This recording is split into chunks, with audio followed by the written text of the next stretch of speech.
Hey guys, welcome back to my channel. Today we're going to be doing a first impression tutorial swatches overview of the brand new Urban Decay Naked Wild West palette. This just released and I was kind of wondering if you guys were interested in this, but on my Instagram stories I did a poll. If you don't follow me on there, I will put it on the screen. And you guys seemed a little bit torn. It didn't seem to be like a full 100% yes, but I still want to do this for those of you that are interested in seeing how this palette performs. So hopefully this video gives you some inspiration if you want to pick this palette up, or if you're on the fence, it gives you a definite yes or no whether you want to grab this palette. If you're new here, I would love for you to subscribe, and let's go ahead and begin.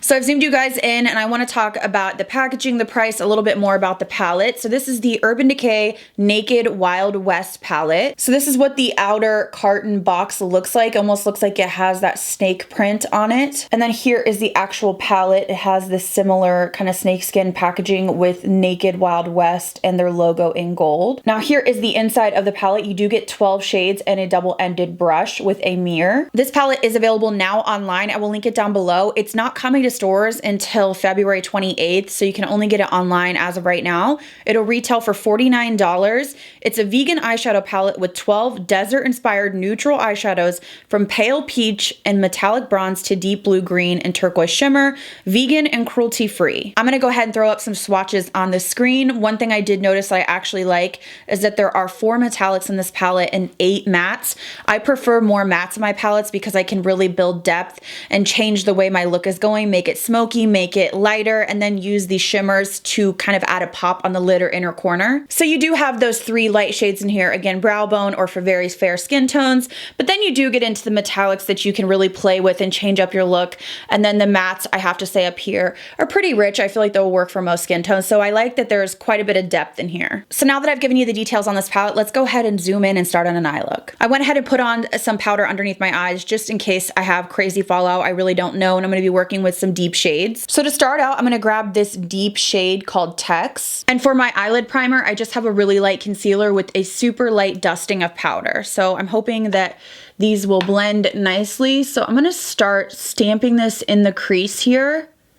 I have just a small blending brush and I'm really pressing this in. I'm not too worried about blending at the moment. Okay, so it's building. When I first put it down, I thought, wow, that's not as dark as I was anticipating, but so it should look something like this to start. Fallout, I'm not noticing a ton. So yeah, when you first lay it down, I'm kind of like, oh, that's not as dark as I thought, but then you do have the ability to build it, which some people might really enjoy. I'm working in reverse. Sometimes I like to do this with really deep smoky eyes that I do. Instead of starting with like a transition and then deepening the outer corners, I start with the deepest and blend out as we go. So you can really do either way, just depends on your preference.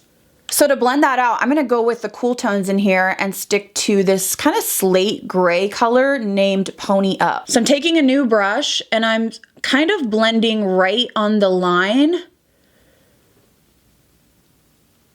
And I'm using light pressure, so I'm blending out the edges of that really deep kind of green blue. So blending it up so we have a transition, but be careful because this shade is quite dark as well. Just kind of want to mesh the two. So in the pan, I'm noticing a little bit of kick up, nothing crazy. They're not crazy powdery. And then I'm gonna go right back into that crease area. Again, we're just sort of building and working on what kind of color we want here. So it looks worse before it looks better. And then I'm working on this inner corner. I feel like this is a really tough area for myself. I don't know about a lot of other people, but it can tend to get really kind of stark or patchy. So the lightest pressure, trying to just buff this out so it looks a little bit more seamless here. It's a trouble area for me. I don't know if other people experience that, but it kind of gets a little bit patchy in here for me. So to take it one step further, I am going to go in with this light shade in here called Laredo. This is still in the cool tone family, but it's much lighter. I'm hoping it's not too light. I'm going to use this very, very sparingly above just to really blend out the edges because I don't want like a gunmetal right on my brow. So I'm really using, I mean, I'm barely using any pressure. And I'm barely using any product too.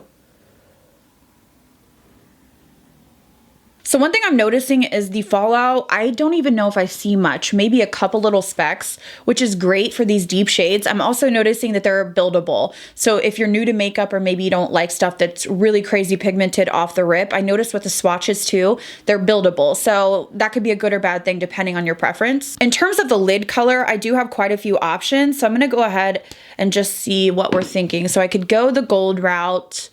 This might be fun, the kind of silvery pink. I feel like everybody's gonna go this route, and then you have more of a bronze. I might end up mixing these two. So a little bit of the kind of turquoise shade and then add in this possibly on, I don't know where. Maybe we'll just mix these two together and apply them to the lid. So I went ahead and mixed them together, and I'm gonna start applying with my finger. Ooh, that's pretty.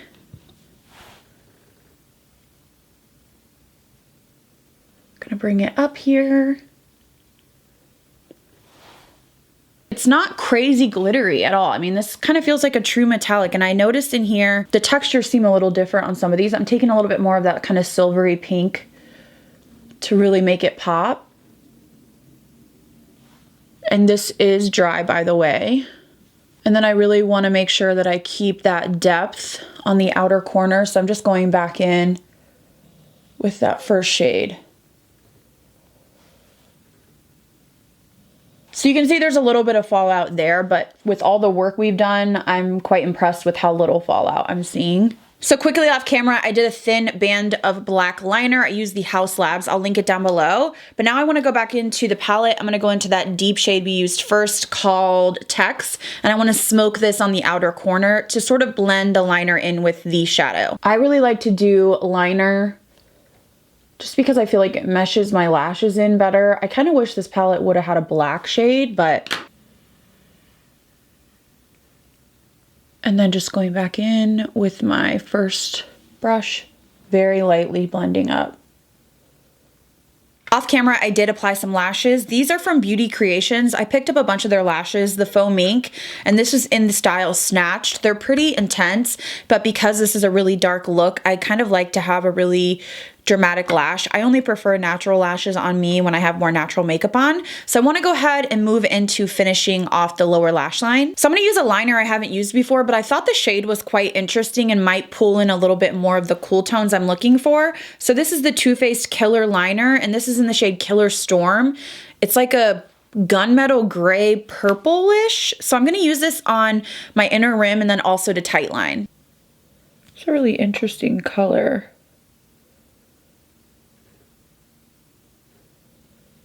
So to smoke under the lash line, going back into that deep shade called Tex. So really close up to the lash line. And then I'm taking that pencil brush to really reinforce this. It's definitely a buildable shade. It's not as dark on the eye initially. You have to really build it up. And then I'm going to jump back into Pony Up to really smoke this out and kind of bring back a little bit of that kind of gray tone. So going right under here. And smoking this. Getting a little bit of fallout with this shade, but that's okay. And then to finish the look, I think I am going to go into this really light shade, which is called Cowboy Rick, and use this on the inner corner. I always am hesitant because I feel like sometimes it's not what I want. I think that's pretty. I always am like scared because you do like these finishing steps sometimes and you're like, no, like it looked better before, but I think this is nice. Just because we have a pretty smoky eye going on, so we can add a little bit of light in this inner corner here. This is dry, by the way. All right, guys, so here's my finished makeup look using the new Urban Decay Naked Wild West palette. I want to give you my thoughts, and overall, I feel like everything blended beautifully. I didn't struggle with anything. You're going to get true metallics in here, meaning that you're not going to get the super intense, sparkly kind of duochromes that we've seen on the market recently. They are true metallics. They worked perfectly dry. You could use them wet to really amp them up.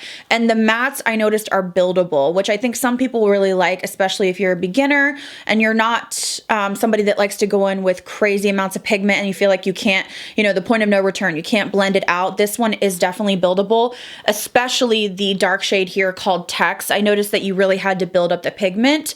I think that there's a good array of deeper shades in here. These four right here really make this palette versatile in the sense that you can really build depth. You have four shimmers that are different colors, which I like. So you have a gold, kind of that silvery pink shade, the turquoise, and the bronze. So you can really kind of change your look depending on what shimmer you put on the lid. Of course, you have the three light shades. As I said before, I wish they would have omitted maybe one or two. Unless you're super fair, you won't be able to get much use out of these. I could use these as a transition and a brow bone. Overall, I didn't have any issues with the palette. Everything blended. I noticed that there was very little fallout. That's another good thing I noticed. More fallout with the metallics than actually the mattes. So that's interesting because a lot of times the mattes, especially deeper shades, have a ton of fallout. So this one wasn't very powdery at all. That's something that I did notice. Just in the pan, there was little powder kick up. So I think this is good quality. Do I think it's anything crazy revolutionary? No. Do I think that Urban Decay runs with the naked theme maybe a little bit too much? Yes. And for somebody like me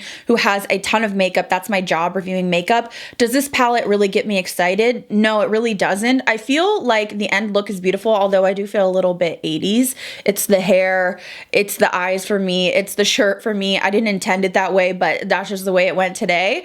I'm not one that really goes crazy over turquoise. I almost feel like I would have loved the palette more if they actually would have taken that turquoise out. I used it today because I feel like that's kind of the pop of the palette, and I want to utilize the palette in the most unique way that I possibly could, because I could easily have just done like a smoky, you know, bronze eye, but I really wanted to take it there. Sometimes I need to remind myself that there are tons of consumers that do not have a huge collection, do not wish to have a huge collection. They really want to grab one or two palettes that are going to suit their needs, that they're going to use every day, hit pan, things like that. If this is your color story, I don't feel that you would be disappointed in terms of the use of it. It was quite easy to use, everything blended, no patchiness, little fallout, buildable colors. So I think it's great quality. I just think in the market now with so many new palettes that are so just unique, different textures, different finishes, this is a more staple palette. Again, it's Urban Decay Naked line, so it kind of goes with the theme. I'm not sure what Wild West has to do with naked, but you know, this is kind of like their branding. You know, it's like Charlotte Tilbury Pillow Talk.